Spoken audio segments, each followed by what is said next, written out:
Assalamualaikum warahmatullahi wabarakatuh. Akkam jirtan?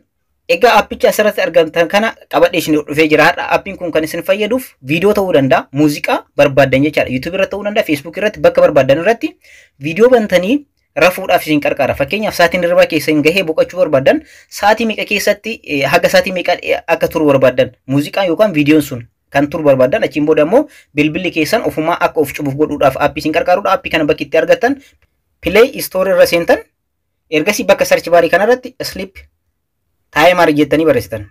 Isa jalqabarra dhufu kana kilik gootan.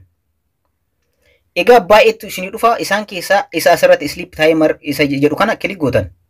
Isa kana install gootan isin an install waan godheef open qofa gochuu na gaafata install godhaadha isin an open godha.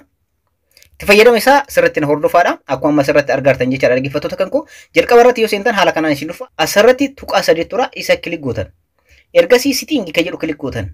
Ergasii waa afur on gochuu qabdanii jalqabarratti kan argatan playback dha. Isa kan on godhaadha. Isa kan sababni isaa muuziqaan yookaan viidiyoon jalqabe tokko yeroo isin raftan irratti sa'aatii isin murteessatan keessatti akka cufu gochuudhaaf isin qarqara. Inni jalqaba. Inni lammaffaadha screen. Screen bilbila keessanii cufuudhaaf kan isin qarqarudha. Sadaffaa inni taanu bluetooth dha. Bluetooth bilbila keessanii cufuudhaaf kan isin qarqarudha.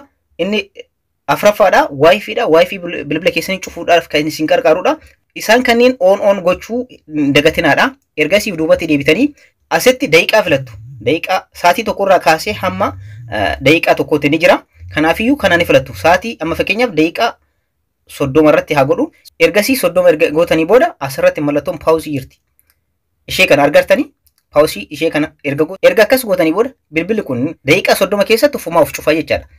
Egaa daqiiqaa 30 keessatti isiniif cufa jecha bilbilli keessan ofuma haasaa jira dhaggeeffachaa jirtanii garuu muuziqaa ta'ee viidiyoo ta'ee waan barbaadan bilbilli keessan ofuma isaati switch of godhee of cufa appii baay'ee ajaa'ibaati appii kanatti fayyadamaadha.